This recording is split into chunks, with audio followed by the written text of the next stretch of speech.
Take a moment to imagine an abyss. A pit so massive that scale no longer holds meaning, and explanation is as impossible as its geometry.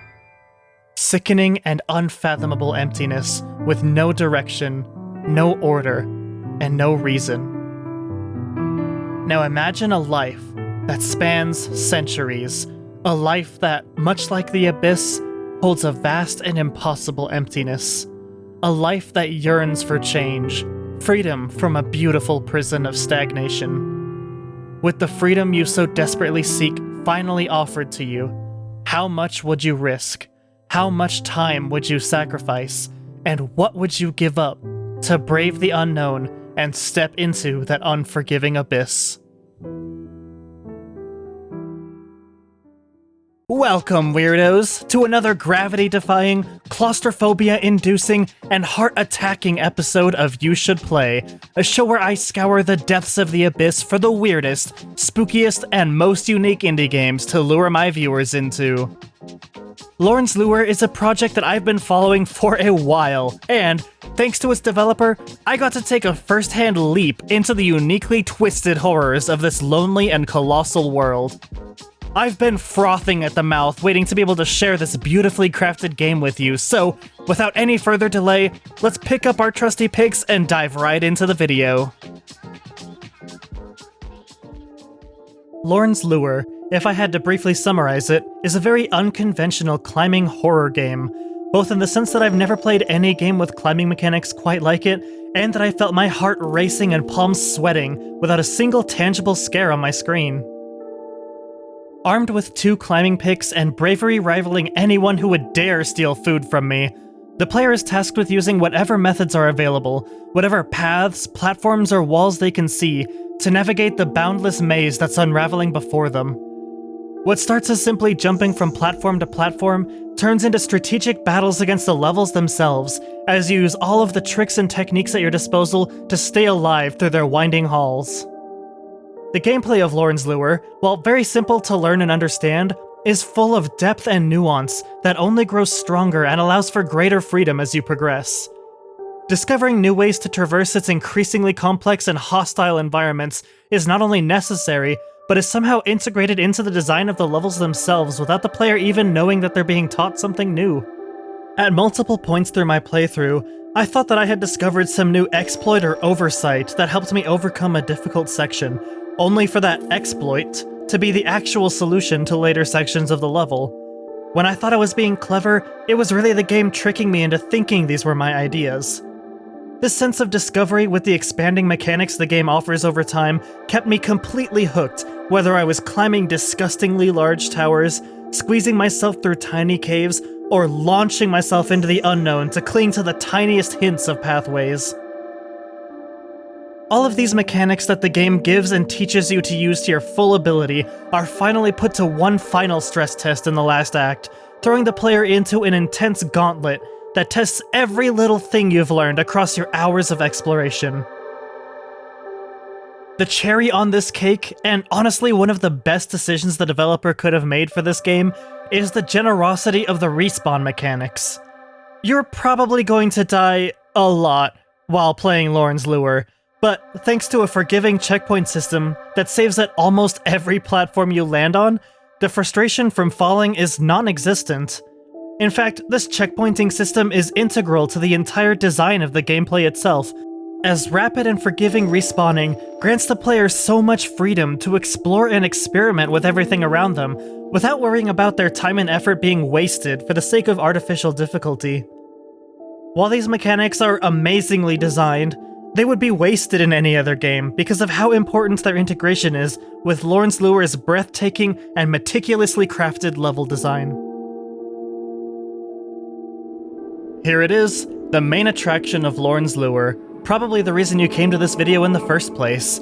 That attraction being, of course, the level designs. For those familiar with Made in Abyss, sorry, that's not even close to the scale we're working with here. For those familiar with Blam, you'll feel right at home in the world of Lorn's Lure. If you're unaware of the specific imagery that this comparison brings up, let me show you what I mean. The entire design philosophy of Lorn's Lure's environment is scale. However, when I tell you that I mean scale, I mean scale. Every level in Lorn's Lure, even the compact spaces of the caves, gives such a profoundly unsettling level of size compared to the player. As you continue to explore and progress across its many segmented locations, you'll come to realize just how tiny and insignificant you are, even when compared to just one structure by itself. However, while this looks extremely daunting from a distance, nothing can match the pure joy and adrenaline coursing through my veins as I peered back at where I came from and discovered the monumental distances I've progressed. Rather than climbing up traditional platforms, the size of these environments means that you're using whatever relatively minuscule pathways you can create for yourself, from scattered piping, cracks in the walls, and whatever else you can balance on or sink your picks into. This isn't all just looks either, as every environment, every branching pathway, is carefully constructed around the gameplay mechanics that the player has access to at that point in time. As I said before with the gameplay, the layout of these levels isn't just scattered nonsense that's difficult for the sake of being difficult. Every new pathway is a test of what you've learned, and a teacher of subtle quirks in the movement mechanics. Even when you think you're going far away from the intended path, you'll somehow end up discovering something new, or even realizing that your idea of going off the path was the intended direction the entire time.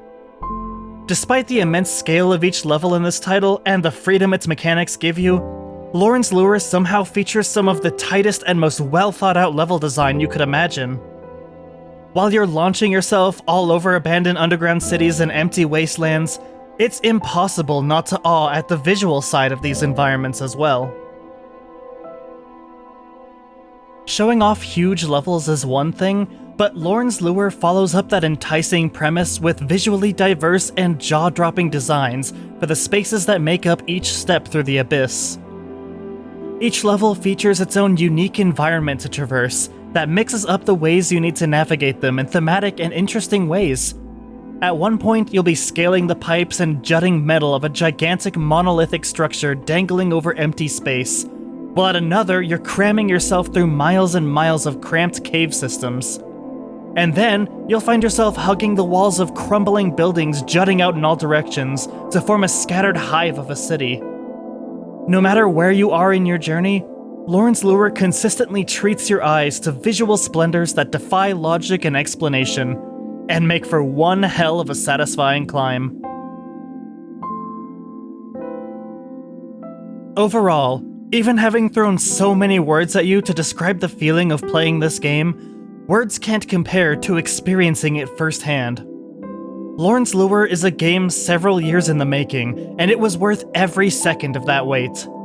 While the difficulty of this title won't be for everyone, even with its immensely forgiving checkpoint system, if you're even the slightest bit interested in what I've described to you, go check out the free demo and then throw your money at the developer.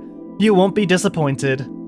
If you're looking at this game and saying, wow, I'm a cool person who loves speedrunning and this looks like a cool game for cool people who like speedrunning, then you're also a correct cool person who loves speedrunning, and I'm extremely excited to see that community pick apart every inch of this title. Lorn's Lure will excite you, inspire you, torment you, scare you, and you won't be able to stop playing from your first jump to the credits rolling over the darkness of that beautifully lonely abyss. This is why you should play Lorn's Lure.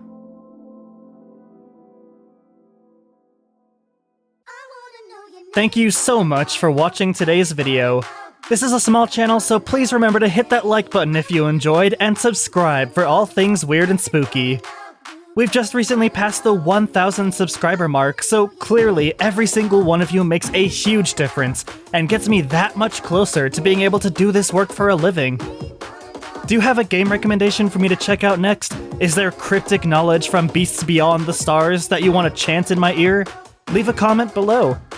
If you want even more moose in your life, I stream weird and spooky indie games every Saturday on YouTube and Twitch, except for this upcoming weekend, sorry. We've also got a chaotic Discord channel full of weirdos, cool artists, and all sorts of forbidden knowledge about what I'm working on next. All of these links and plenty more can be found in the description below. Thank you again for watching, and I'll see you in the next one.